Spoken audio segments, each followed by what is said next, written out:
Hello aspirants, welcome back to my channel. Banking awareness की series को continue करते हुए आज हम अपना नया टॉपिक शुरू करने जा रहे हैं, structure of Indian banking system.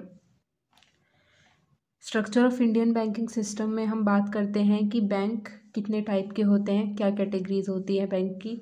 तो बैंक को दो कैटेगरीज में डिवाइड किया गया है, schedule bank and non schedule banks. और ये किसके अंडर आते हैं? आरबीआई के अंडर। शेड्यूल बैंक में आते हैं commercial bank, cooperative banks. Commercial banks में हमारे चार चीज़ें हैं। पब्लिक सेक्टर बैंक्स, जिसके अंदर की एसबीआई और उसके एसोसिएट बैंक्स, नेशनलाइज्ड बैंक्स और other public sector banks.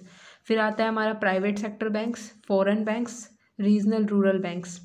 Cooperative banks में हमारे तीन आते हैं, state cooperative banks, district cooperative banks, other cooperative banks.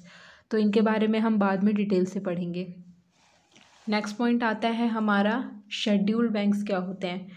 Scheduled banks वो बैंक होते हैं जो कि आरबीआई एक्ट 1934 के सेकंड शेड्यूल में लिस्टेड है। इन बैंक की पेडअप कैपिटल जो है, पेडअप और रेस्ड फंड्स जो है, इनका 5 लाख होना चाहिए कम से कम, तभी ये शेड्यूल्ड बैंक कहलाएंगे।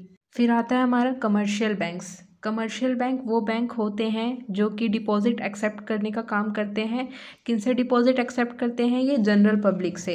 और लोन्स देते हैं इन्वेस्टमेंट पर्पस के लिए और अदर पर्पस के लिए। और इनका उद्देश्य क्या होता है? प्रॉफिट अर्न करने का। Public sector banks. Public sector bank वो बैंक होते हैं जहाँ पे सेंट्रल या स्टेट गवर्नमेंट की होल्डिंग जो है वो 51% होती है, उससे ज़्यादा होती है। अभी ये एट प्रेजेंट ये पब्लिक सेक्टर बैंक हमारे कंट्री में 12 हैं।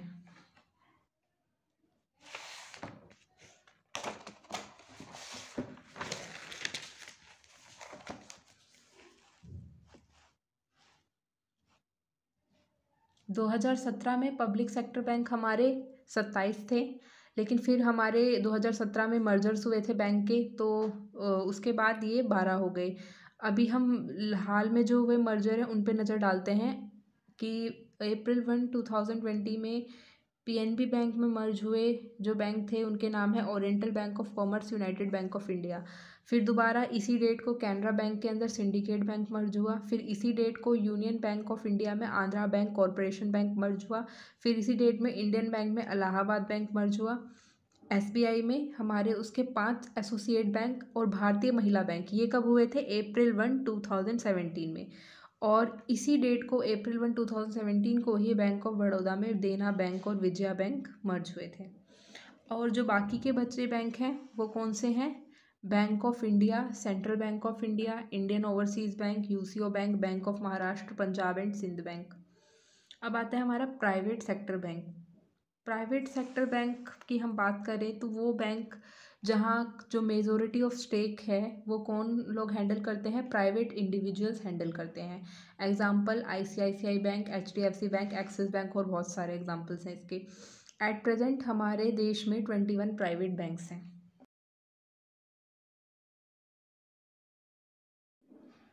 अब आते हैं हम फॉरेन बैंक पे। फॉरेन बैंक क्या होता है? ये एक काइंड ऑफ इंटरनेशनल बैंक, मतलब कि बाहर के देश का बैंक जिसने हमारे देश में उसकी ब्रांच शाखा खोली है, उसको हम फॉरेन बैंक कहते हैं। मतलब वो जो है वो होम कंट्री के भी रेगुलेशंस को मानेगा और होस्ट कंट्री के रेगुलेशन को मानेगा। मतलब वो बैंक जिस देश में उसने अपनी ब्रांच या शाखा खोली है उसके भी रेगुलेशंस को फॉलो करेगा, और जिस देश का वो है बैंक उसके भी रेगुलेशंस को वो फॉलो करेगा। तो वो होता है हमारे फॉरेन बैंक। एट प्रेजेंट हमारे देश में 46 फॉरेन बैंक्स हैं। एग्जाम्पल है इसका HSBC बैंक। फिर आता है हमारा रीजनल रूरल बैंक। नाम से ही पता लग रहा है रूरल, यानी कि वो बैंक जो कहाँ ऑपरेट होते हैं? ग्रामीण इलाकों में, रूरल एरियाज़ में। और ये इनको मतलब मैनेज कौन करता है, सुपरवाइज कौन करता है? ये गवर्नमेंट ऑफ इंडिया के अंडर आते हैं सारे बैंक। तो ये बैंक होते हैं हमारे रीजनल रूरल बैंक। इनकी जो ऑनरशिप है ये मिनिस्ट्री ऑफ फाइनेंस के अंडर आते हैं ये बैंक। हमारे देश में अभी एट प्रेजेंट हमारे देश में 56 रूरल बैंक्स हैं। अब आता है हमारा कोऑपरेटिव बैंक्स, जिन्हें हिंदी में हम सहकारी बैंक के नाम से भी जानते हैं। इनको ऑपरेट कौन करता है? इसके मेंबर्स। और जो इसके मेंबर्स होते हैं वही इसके कस्टमर्स होते हैं। मतलब ये बैंक जो है वो कुछ ऐसे लोगों के एसोसिएशन होती है जिनका कोई कॉमन इंटरेस्ट हो, और वही इसके कस्टमर भी होते हैं और वही इसके ऑपरेटर भी होते हैं। अब state cooperative banks 31, urban cooperative bank 54, non schedule urban cooperative banks 1528। और ये किसके अंडर आते हैं? Provision of cooperative credit societies law के अंदर ये आते हैं।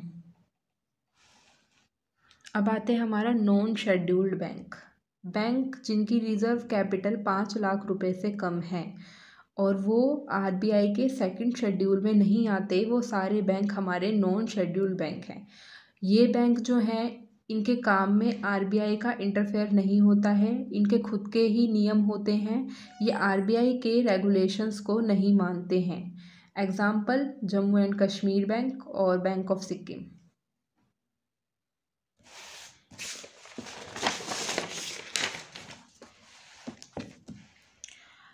अब चलते हैं हम कुछ इम्पॉर्टेंट एग्ज़ाम ओरिएंटेड पॉइंट्स पर। इन पॉइंट्स से डायरेक्ट क्वेश्चन आते हैं एग्ज़ाम में।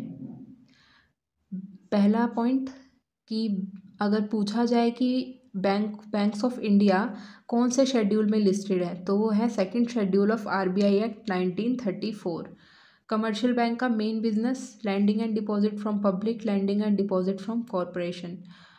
पब्लिक सेक्टर बैंक्स में गवर्नमेंट की होल्डिंग मोर देन 50% शेयर्स होती है। कैनरा बैंक पहली बार सेटअप कहाँ हुआ था? 1906 में मैंगलोर में। ओरिएंटल बैंक ऑफ कॉमर्स जो है वो लाहौर में एस्टेब्लिश हुआ था। भारतीय महिला बैंक जो कि मैंने बताया था 1 अप्रैल 2017 को एसबीआई में मर्ज हो गया था, वो कब फाउंड किया गया था? 2013 में। सेंट्रल बैंक ऑफ इंडिया पहला हमारा पब्लिक सेक्टर बैंक था जिसने क्रेडिट कार्ड इंडिया में इशू किए। फिर आता है नेक्स्ट पॉइंट कि 31 अगस्त 2015 को एसबीआई और आईसीआई को डोमेस्टिक सिस्टमिकली इम्पॉर्टेंट बैंक्स घोषित कर दिया गया था आरबीआई के द्वारा। फिर आता है हमारा पहला रीजनल रूरल बैंक कौन सा था इंडिया में? प्रथमा बैंक। प्रथमा बैंक जो था हमारा वो मुरादाबाद डिस्ट्रिक्ट में एस्टेब्लिश हुआ था 2 अक्टूबर 1975 को। अब आते हैं हम डीआईसीजीसी पे। डीआईसीजीसी है हमारा deposit insurance and credit guarantee corporation जो हमारे इंडियन बैंक्स को इंश्योर करता है। फाउंड कब हुआ था? 15 जुलाई 1978 को। हेडक्वार्टर मुंबई, हेड हैं इसके MD Patra. Next point, SBI सबसे बड़ा कमर्शियल बैंक है इंडिया का। आरआरबी को रेगुलेट करता है नाबार्ड। नाबार्ड डेवलपमेंट बैंक के अंडर आता है। ये जो नाबार्ड है, एक्जिम है, ये सारे बैंक्स जो हैं ये डेवलपमेंट बैंक्स के अंडर आते हैं। तो मैं इनका एक अलग से टॉपिक लूँगी और फिर आपको डिटेल में इसके बारे में बताऊँगी। आरआरबी के अंदर जो रीजनल रूरल बैंक्स है उनके अंदर किसका शेयर कितना है ये जान लेते हैं। सेंट्रल गवर्नमेंट का 50%, स्टेट गवर्नमेंट का 15%, स्पॉन्सर बैंक का 35%। अब आता है हमारा cooperative societies act. Cooperative societies act जो है वो कब इनेक्टेड हुए थे? 1912 में। इनेक्टेड मतलब कब बने थे? कोऑपरेटिव सोसाइटीज़ एक्ट 1912 में। लोकल एरिया बैंक जो हैं वो गवर्नमेंट ऑफ इंडिया स्कीम के अंडर सेटअप हुए थे। कब? अगस्त 1996 में। हमारे 4 लोकल एरिया बैंक हैं इंडिया में जो कि किसके फॉर्म में एग्जिस्ट करते हैं? नॉन शेड्यूल बैंक के फॉर्म में एग्जिस्ट करते हैं जो हमारे लोकल एरिया बैंक होते हैं। Coastal local area bank, capital local area bank limited, Krishna Bhima Samruddhi local area bank limited, Subhadra local area bank limited. मतलब जो हमारे लोकल एरिया बैंक लिमिटेड है ये नॉन शेड्यूल बैंक की कैटेगरी में आता है, ये इंपॉर्टेंट है। फिर आता है हमारा आईसीआईसीआई बैंक। आईसीआईसीआई बैंक जो है पहला इंडियन बैंक था जिसने इंटरनेट बैंकिंग फैसिलिटी प्रोवाइड की थी। ओके, पहला private sector Indian bank. Axis bank का जो ओल्ड नेम बताया गया है इसमें यूटीआई बैंक। एचडीएफसी बैंक हमारा लार्जेस्ट प्राइवेट सेक्टर बैंक है, तो पेपर में आता है तो आपको लार्जेस्ट प्राइवेट सेक्टर बैंक क्या है तो आपको एचडीएफसी बैंक लगाना है। तो आज का टॉपिक हमारा ख़त्म होता है। अगर आपको वीडियो पसंद आई हो तो लाइक कीजिए और पीडीएफ आपको मैं जल्दी ही दूंगी, और चैनल को सब्सक्राइब कीजिए, शेयर कीजिए। Thank you.